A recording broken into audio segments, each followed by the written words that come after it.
Assalamualaikum warahmatullahi wabarakatuh. Alhamdulillahirabbil alamin. Wassalatu wassalamu ala sayyidil mursalin sayyidina wa habibina wa maulana Muhammadin wa ala alihi wa sahbihi ajmain. Amma ba'du. Subhanaka la ilma lana illa ma 'allamtana innaka antal alimul hakim. Rabbi shrah li sadri wa yassir li amri wahlul 'uqdatam min lisani yafqahu qawli. Wala haula wala quwwata illa billahil aliyyil azim.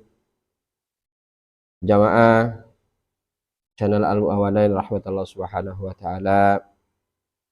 Alhamdulillah, kita selalu memanjatkan puja dan puji kehadirat Allah subhanahu wa ta'ala yang telah melimpahkan segala nikmat, terutama nikmat iman dan Islam serta kesehatan, dan mudah-mudahan kita selalu dijauhkan dari segala mara bahaya dan kita selalu mendapat lindungannya, amin amin ya rabbal alamin.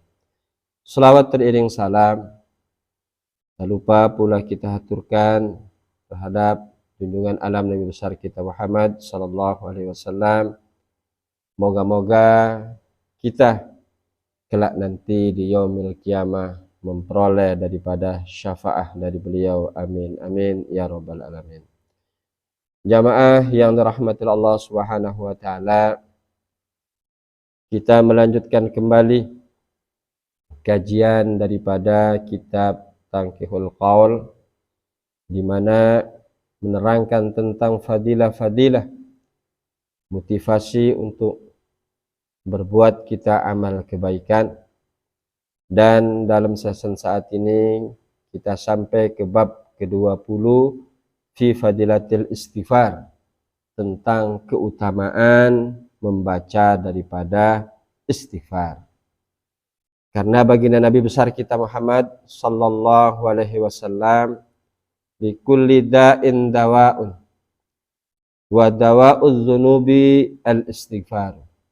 Artinya segala penyakit itu ada obatnya, dan obat daripada dosa adalah istighfar.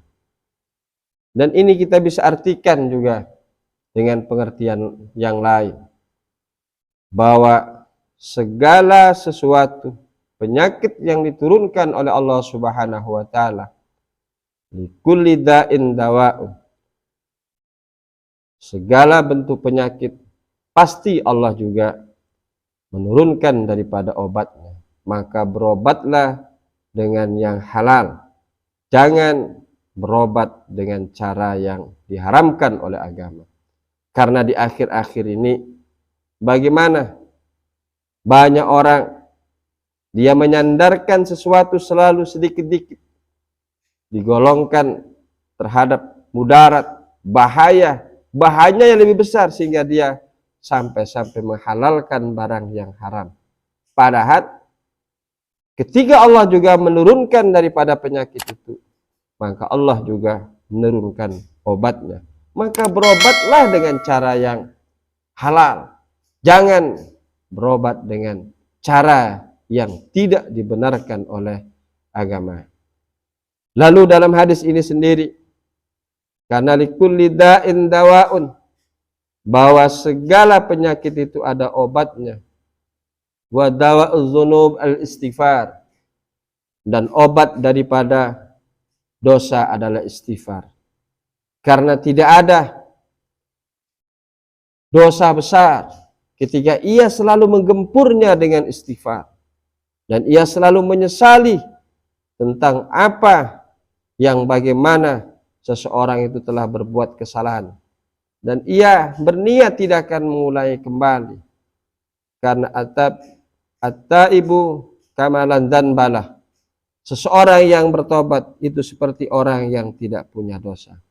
Bahkan Allah subhanahu wa ta'ala juga dalam Al-Quran bagaimana menjelaskan, a'udzubillahi minasyaitonir rajim, innallaha yuhibbut tawwabin wa yuhibbul mutatahhirin, bahwa sesungguhnya Allah sangat sekali menyenangi, menyukai, menyayangi orang-orang yang tobat, orang-orang yang membersihkan diri, lebih-lebih membersihkan daripada perbuatan maksiat, membersihkan dari segala perbuatan dosa. Dan dalam hadis qudsi juga Rasulullah SAW menjelaskan yang artinya, seandainya manusia tidak berbuat maksiat, tidak berbuat salah, maka akan diciptakan makhluk yang lain untuk berbuat salah, lalu ia bertobat, beristighfar, mohon ampun, meminta ampun kepada Allah Subhanahu wa taala. Karena Allah akan sangat menyenangi kepada hamba-hambanya yang bagaimana ia meminta ampun, hamba-hambanya yang selalu bertobat kepada Allah Subhanahu wa taala. Jamaah yang dirahmati Allah Subhanahu wa taala. Sehingga dalam hal ini pantaslah kita sangat sekali dianjurkan untuk membaca istighfar. Karena seperti tadi, tidak ada dosa besar ketika seseorang bagaimana menggempurnya dengan istighfar.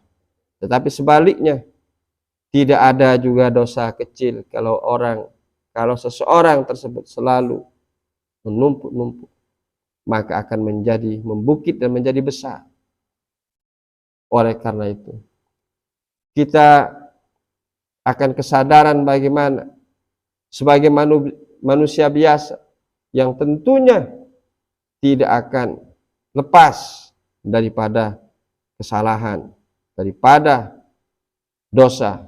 Oleh karena itu, perbanyaklah untuk membaca istighfar. Karena Rasulullah SAW bagaimana juga beliau beristighfar dalam setiap hari, ia tidak kurang daripada 70 kali.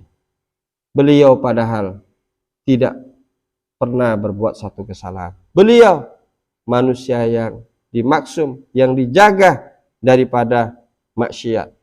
Tetapi beliau mengulang-ulang istighfar setiap hari sampai 70 kali. Dan ini beliau sampaikan dalam sebuah hadisnya, ma'adarru man istaghfar wa in ada fi yaumi sab'ina marrah. Jadi tidak ada sesuatu yang akan membuat mudarat dari orang yang membaca istighfar, dan sekalipun ia mengulang-ulang setiap hari 70 kali. Karena baginda pun juga tidak kurang membaca istighfar dari 70 kali. Jamaah yang dirahmati Allah Subhanahu wa taala. Istighfar bukan saja istighfar akan menghapus atau mengampuni daripada dosa-dosa yang bagaimana banyak diriwayatkan dalam hadis, al istighfaru ya'kulu dzunub kama ta'kulun narul khotaba, bahwa istighfar itu akan memakan daripada dosa seperti bagaimana api yang akan membakar kayu bakar. Tetapi istighfar juga ternyata mempunyai kelebihan tersendiri, mempunyai kelebihan yang lain, yang diantaranya disampaikan oleh baginda Nabi besar kita Muhammad sallallahu alaihi wasallam, kasratul istighfar tajlibur rizq, bahwa memperbanyak istighfar itu juga adalah menarik rezeki.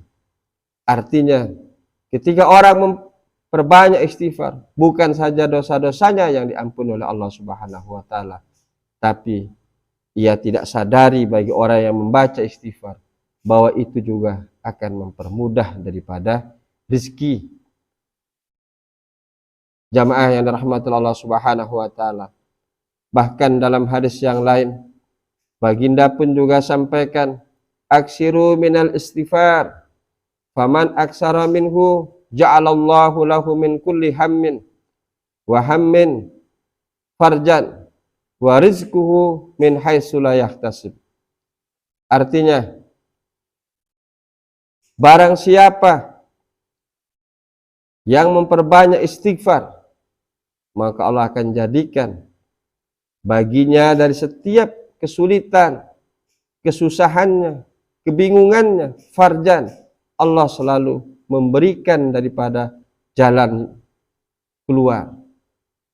Jadi secara tidak langsung ketika kita membaca istighfar, maka itu kita sedang mengeluarkan diri dari setiap kesulitan dalam perjalanan hidup ini. Sehingga tidak salah ketika bagaimana orang ditimpa dengan satu musibah, ditimpa dengan satu kesulitan, lalu ia sering-sering menyebut astagfirullah, astagfirullah, astagfirullahaladzim. Karena yang sebenarnya dalam hati orang yang mengucapkan tersebut pun juga bagaimana ia yakini bahwa tidak ada yang akan bisa menolongnya, tidak ada yang akan bisa mengeluarkannya dari kesulitan kecuali Allah Subhanahu wa taala. Dan ternyata itu juga dijanjikan oleh Allah Subhanahu wa taala lewat hadis Rasulullah sallallahu alaihi wasallam bahwa orang yang memperbanyak istighfar, ia kesulitannya akan selalu diberikan jalan keluar. Kebingungannya selalu Allah berikan juga bagaimana kemudahan di dalam dirinya. Lalu wa rizquhu min haitsu la yahtasib, dan bahkan Allah akan memberikan bagi orang-orang yang memperbanyak istighfar rezeki dari jalan yang tidak ia sangka-sangka, yang dia tidak pernah menduganya bahwa rezeki itu akan datang dari jalan yang tidak pernah ia bayangkan. Itu kehebatan dan keistimewaan daripada membaca istighfar.